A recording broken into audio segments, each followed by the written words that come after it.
Are we live? Yes, we are. But as usual, I'm not seeing you there still, so I'll make the usual, also usual, operation, and hopefully I'll see you there in a second. And doing it right away. And yes, I'm done with the operation. And yes, I'm seeing you. Julieta, welcome one more time. Thank you very much for your interest, support, and presence. Evermore, again, please bring your questions, your comments, your remarks, everything that you find interesting or of necessity to consider in this live, in this transmission. Endless inspiration is our focus today, right here, right now. How can we consider endless inspiration? Is it a thing that we should have or must have? What is the remark, the internal remark that endless inspiration brings to you that you are watching? Please put it on the comments. For me, endless inspiration is first and foremost an invitation for leaving my ego aside, for leaving my identification with the forms of representation, of some sort of delivery in every way is possible onto this realm of forms of things, elements, visible, tangible realities, in order for me to make the karma yoga the space necessary for acknowledge that a real, truthful inspiration comes from the way deeper sources than my own Julio identity, talking about myself. And of course, I'm mostly inspired, yes, by the ancient philosophy's perspective on inspiration. They said that inspiration is from divine source, is from all there is, if you prefer to name it so, from the totality, from the non-local awareness that exists in all there is, in this universe, all pervasive field of consciousness that unites and intertwines everything. So the ancient people said inspiration arises from God. Inspiration is from the muses, like the ancient Greeks said. The 9 Greek muses were the sources of inspiration, divided by themes, by areas of life or human endeavor. The ancient Greeks prayed to those muses, and they started those works of art, sculpture, whatever that may be, calling forth the muses in order to have their channel proper connected to the upper realms of life, in order to bring those forth. Speaking in more conventional terms, in more modern, post-modern society that we live, we may call those upper realms, or deeper realms if you prefer, because they are mostly the same reality. We can call it the subconsciousness, the hidden iceberg side of life, and we can also name those the upper super consciousness. So, and both are different, but they are fully related. Yes, mostly because the subconsciousness is mostly a realm of deepness, of darkness, so to speak, and the super consciousness is mostly a realm of unsurmountable light and beyond, transcending our own encapsulated awareness in a human form, so to speak. So, but making things more clear, getting endless inspiration is simply connecting ourselves toward greater, broader things beyond our own sense perceptions, beyond our own identity, beyond our own interests, our own ego, our own small necessities, considering those from our own individual and isolated point of view. So the ancient people said many things that are coming into scientific proof, like for instance that we connect to the upper realms by our breathing. In fact, the word inspiration comes from inspiratio, which is Latin for breath. And so inspiration can be mostly in terms of practical awareness, in terms of practical decision, accessed by the breath. And so we know that in many ancient practices, we see the mastery of breath as a major issue on those practices. We see that the mastery of breath is really mastery of life, mastery of flow, mastery of going towards the very best expression of all our skills, elements, process, all the hard stuff of making things into reality. Because breath connects us to deeper realms and to ourselves, and science says that breath amplifies cognition, and so puts us in a place when we can access the higher cognition beyond the reptilian brain, that we can access the neocortex, and we can make some more synapses happen. We can enrich the ability of the cells, of the brain cells, of the neurons, to create connections between them and to fire different brain fields onto our hemisphere, left hemisphere, right hemisphere, and making all synchronized at the same time, having synchronicity, really synchronicity onto our brain. And yes, of course, and we are coming to see evolved types of science speaking about the ability of our body to access, to unleash intelligence in every single cell.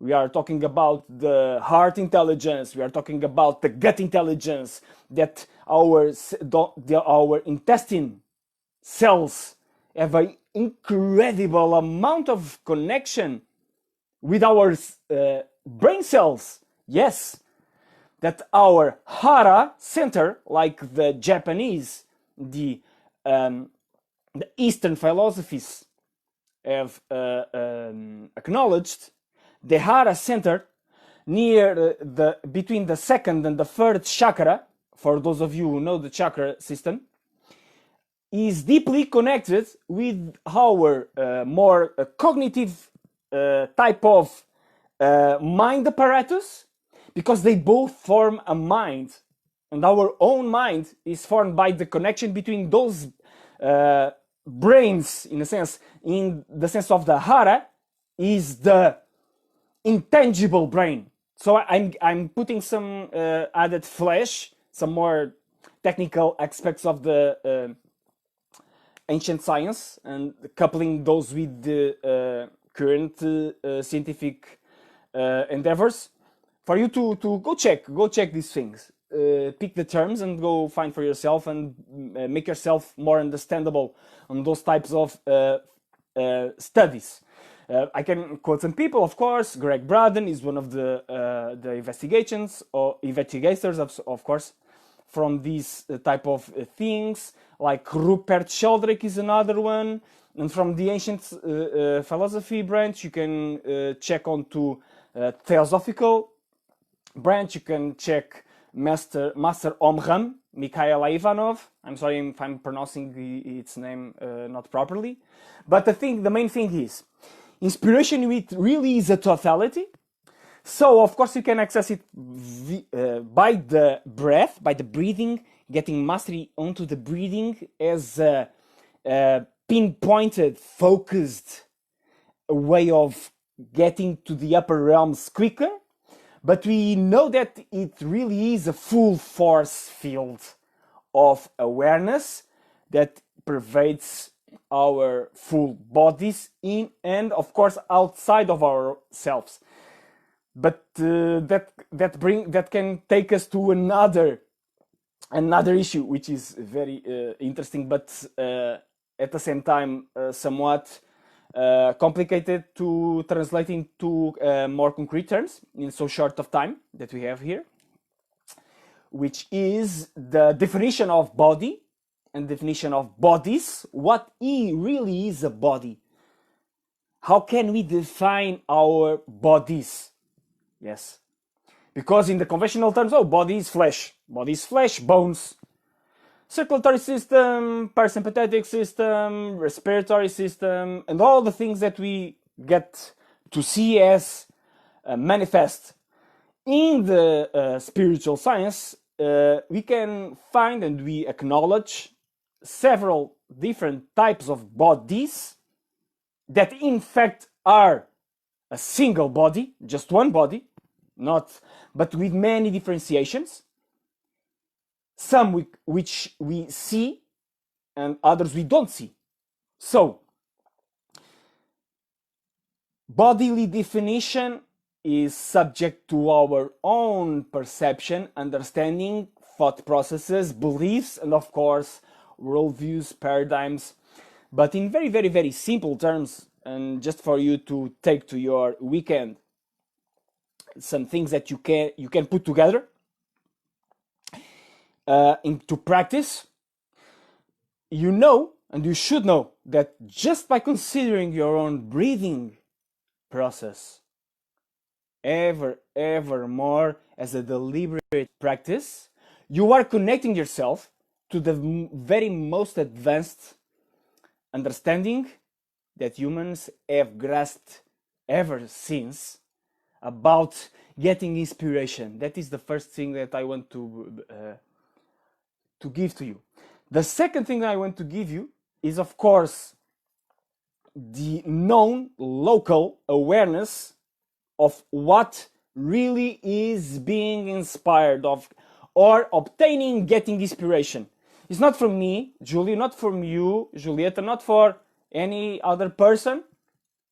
It's a thing that comes from the higher dimensions of being that exists within us as outside us, but they are non-local, they are non-rational, they are trans-local, trans-rational, they in the sense of going beyond every local or every person, every source concretely seen as such. Yes? And so it is an exercise of dealing with our own ego also.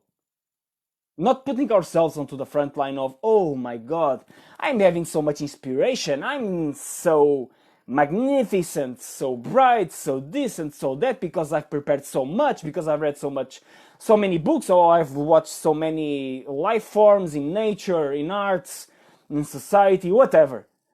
No, that's not really inspiration. That is effort, that can be preparation, but that's not really inspiration. One of the definitions of inspiration is like a flashing composite of an expression, very purposeful, of course, because it is the synthesis that brings all the pieces together in a blink of an eye without effort. It's like a revelatory process. Yes, it is. And yes, of course, you can make our own efforts to bring our own deservement into the table in order for inspiration to get us with a seat with the butt in the seat, so to speak, to use a word from or an expression from the creative endeavors. One of the things about the creative endeavors and the creative authors that recommend such endeavors, like Stephen Pressfield, Sean Coyne, Brenda Wayland, and many others, many others, Natalie Goldman, many other authors that have written about it, is that, of course, we must call forth the muse, the spirits, the angels, the archangels, connecting to God or to our breathing, our centering practices, awareness, mindfulness, whatever preferred practice we may find, or walking, no matter what. But of course, we must also bring into the table the disposition, the space to be of service, to be of contribution. How can I serve? And now of course, and we can use the rational faculty in order to bring ourselves in the very best sense possible forth. How can I serve in this context? How can I make the difference even better or ever better? What type of practice do I need to have?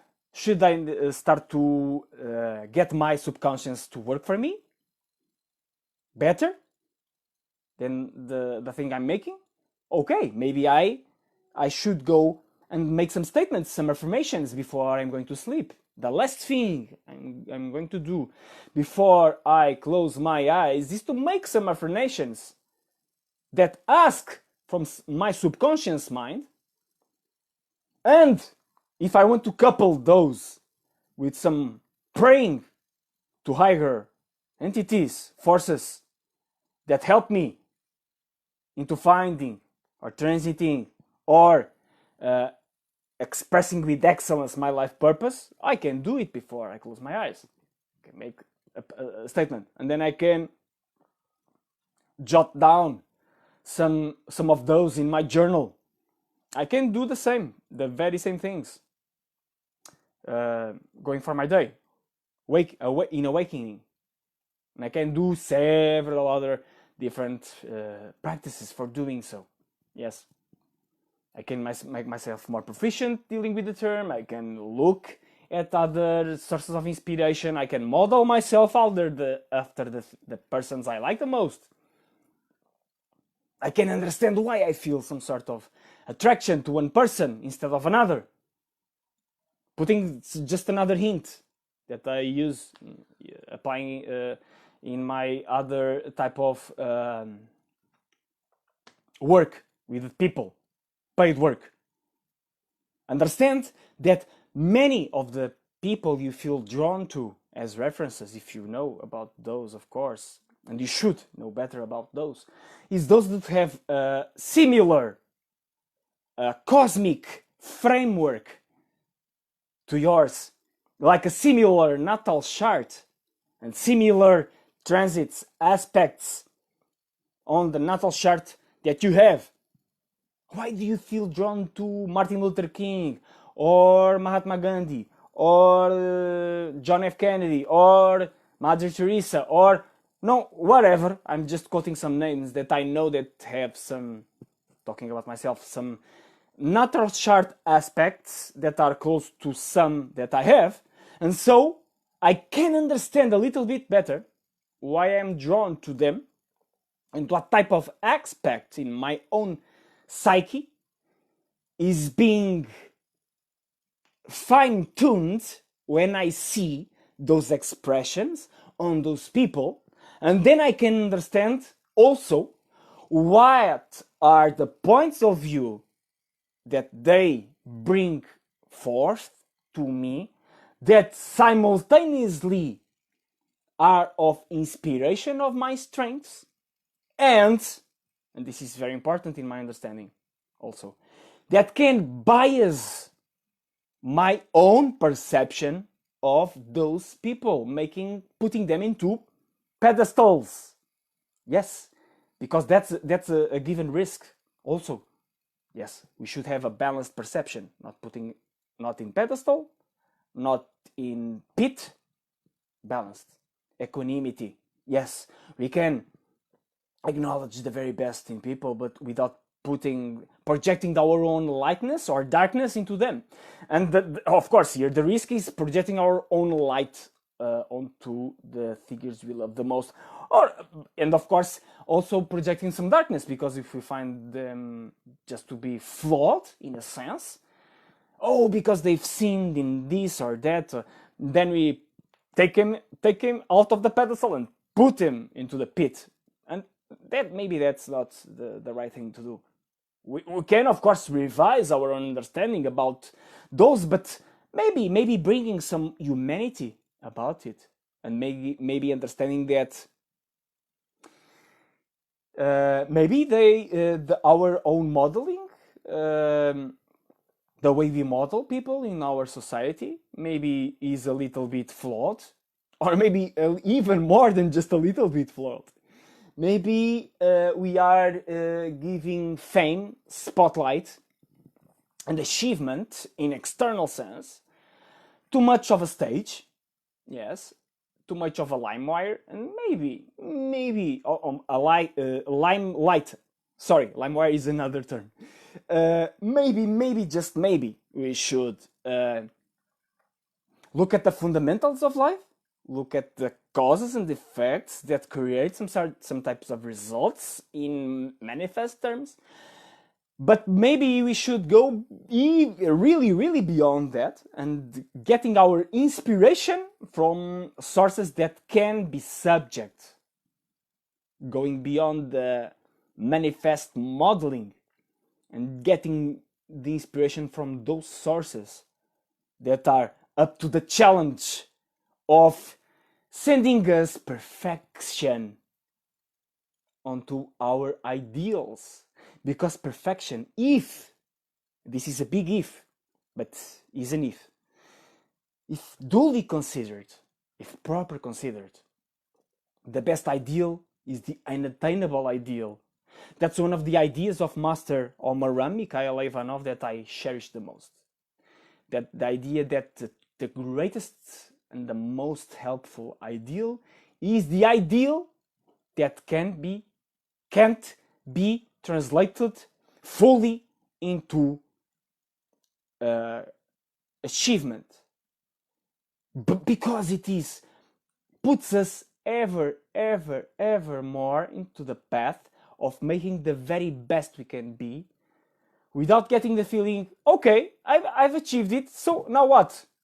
No, I'm not going to do anything now because I've achieved it, so let's party, let's drink, the thing is, if we model ourselves after the universal big principles of life, going beyond the role models, the persons, the examples, the bios that inspire us in a more earthly sense, then we are on the path, no matter what words or expression we may call it, we are on the path of true inspiration, on the path of connecting to the intangible realms of existence, no matter what worldview we may have. Because some people, I don't like to think about angels or archangels, and I don't believe in them. Okay, but do you believe in consciousness and awareness?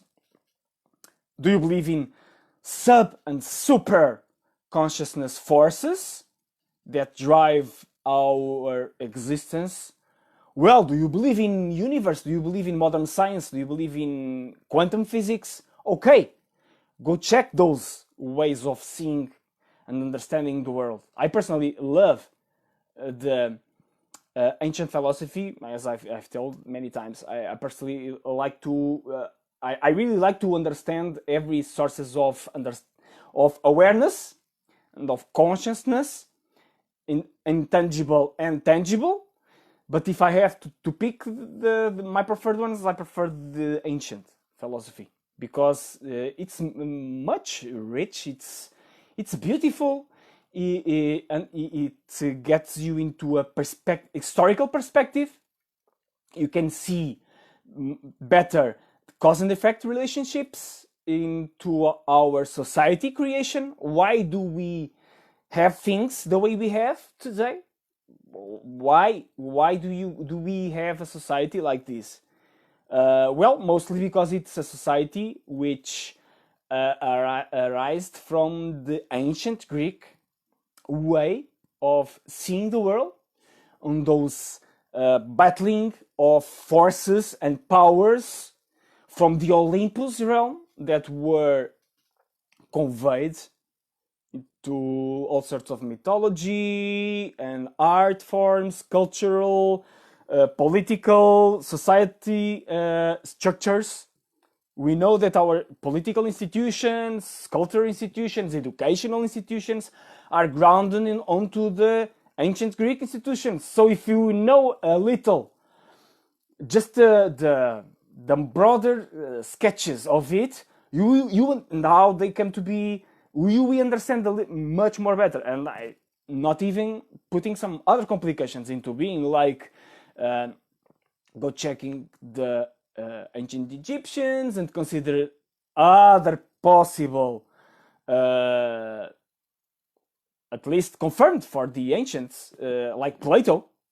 Plato talked about Atlantis, and it was a reality, no problem for them, but we don't have historical records about Atlantis, so we can't have that cross-checking about conventional science and ancient science. But for me, Atlantis was a reality, and because in my sense of it, it was. So it can be considered.